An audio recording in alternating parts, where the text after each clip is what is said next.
Hello programmers, আজকে আমি কথা বলবো লজিক্যাল অপারেটরস নিয়ে। লজিক্যাল অপারেটরস কি কি নিয়ে তৈরি? লজিক্যাল অপারেটরস অ্যান্ড, অর এবং নট দিয়ে তৈরি। তো আমরা চলে যাই, আমরা ফার্স্টে লজিকটা বুঝি, তারপর আমরা কোড এডিটরে যাব। ফার্স্টে এন্ড এর ক্ষেত্রে কি হয়? এন্ড এর ক্ষেত্রে দুইটা স্টেটমেন্ট থাকবে। দুইটা স্টেটমেন্ট যদি এক্সপ্রেশন বা স্টেটমেন্ট ধরেন, যদি দুইটাই ট্রু থাকে তাহলে সেটা ট্রু রিটার্নস করবে, আর যদি একটা ট্রু একটা ফলস থাকে তাহলে সে ফলস রিটার্ন করবে। এখন দেখি, ধরেন এন্ড এর মধ্যে কি, প্রথমটা যদি ট্রু থাকে এবং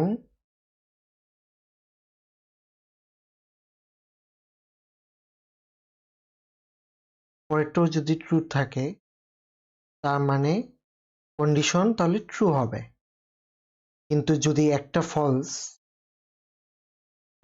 ফলস থাকে, আবার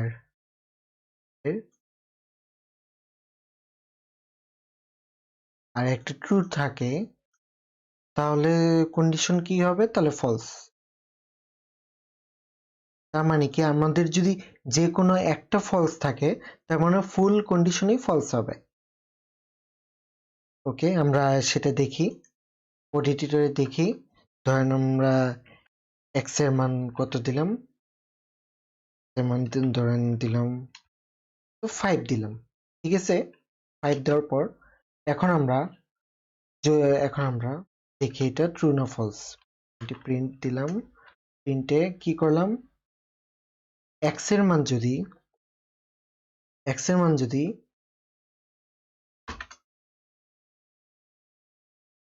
মানে 3 এর থেকে বড় হয়, মানে 3 ছোট, এক্স এর মান যে বড় হয়, এবং এন্ড এখানে আমরা লজিক্যাল অপারেটর এন্ড ইউজ করেছি। তো আমরা যদি আবার এক্স এর মানই ধরি, এক্স এর মান যদি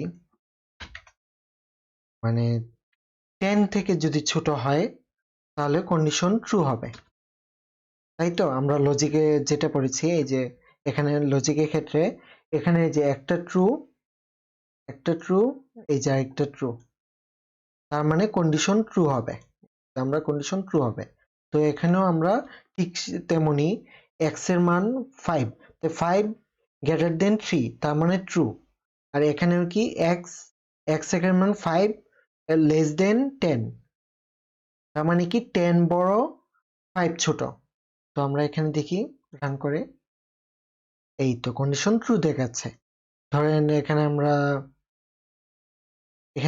দেখেন 10 থেকে বড়, মানে এক্স এর মান যদি মানে 10 থেকে এখানে বড় কিনা, এটা ফলস। এখানে ট্রু আছে, এখানে ফলস আছে। তার মানে এন্ড অপারেটর আমরা কি জানি, দুই দিক দিয়েই ট্রু হতে হবে। যদি কোনো দিক দিয়ে ফলস থাকে, তার মানে পুরো কন্ডিশনই ফলস হবে। এই তো এই যেখানে ফলস শো করছে। ওকে, এখন আমরা অর অপারেটর নিয়ে কাজ করি। অর অপারেটরের ক্ষেত্রে কিন্তু আলাদা। অর অপারেটর আমরা সিলেক্ট করি, এটা কেটে দেই, ডিলেক্ট। অর অপারেটরে কি করব আমরা, অর অপারেটরে ধরেন অপারেটরে যে একটা ট্রু, এটা আচ্ছা এটা আনডু করে দিই, ট্রু প্লাস এভাবে দিই, তাহলে বুঝতে সুবিধা হবে। ট্রু প্লাস ট্রু, তার মানে কি ইকুয়াল টু ট্রু। মানে এটা যদি দুই কন্ডিশনই যদি ট্রু হয়, তাহলে কন্ডিশন ট্রু হবে। অথবা যদি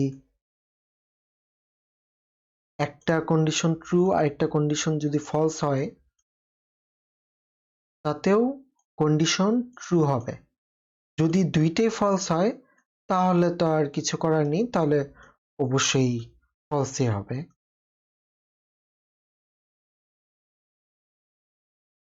এই তো আমরা এটা এখন অর অপারেটর, এটা হলো অর অপারেটর।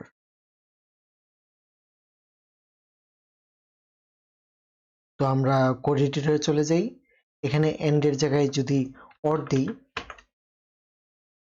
অর তার মানে কি, এখানে এক্স এর মান 5, মানে 5 বড় 3 ছোট, তার মানে একটা কন্ডিশন ট্রু হলো।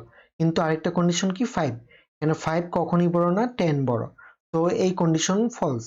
এখানে ট্রু এখানে ফলস, তার মানে এখানে অর, এখানে যে এন্ড থাকতো তাহলে এটা অবশ্যই ফলস আসতো, কিন্তু যেহেতু এখানে অর আছে, অর অপারেটর আছে, তার মানে এখানে ট্রু হবে। এই তো এখানে ট্রু হচ্ছে।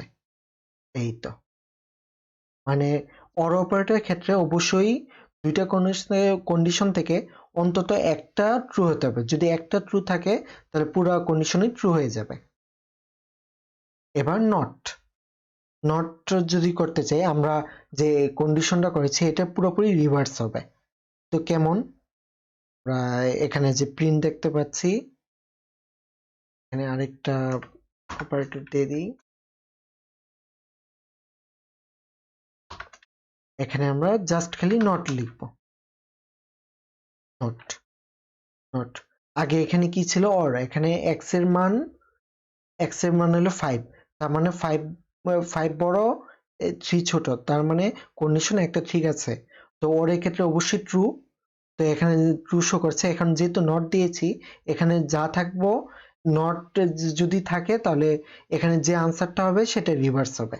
তো এখানে যেহেতু ট্রু আছে এখানে এটা ফলস হবে। এই তো ফলস, মানে নটের কাজই হলো এটা রিভার্স করা, আনসারটাকে রিভার্স করে দেয়। তো আমরা এন্ড, অর এবং নট সম্পর্কে জানলাম, লজিক্যাল অপারেটর সম্পর্কে। তো আপনারা ভালো থাকবেন, সুস্থ থাকবেন এবং অবশ্যই প্র্যাকটিস করে যাবেন। প্রত্যেকটা টার্ম আপনারা খুব ভালো করে প্র্যাকটিস করবেন, তাহলে পরবর্তীতে আপনাদের বুঝতে সুবিধা হবে। ও আমার সাথেই থাকবেন। ধন্যবাদ। পরবর্তী ভিডিওতে দেখা হবে।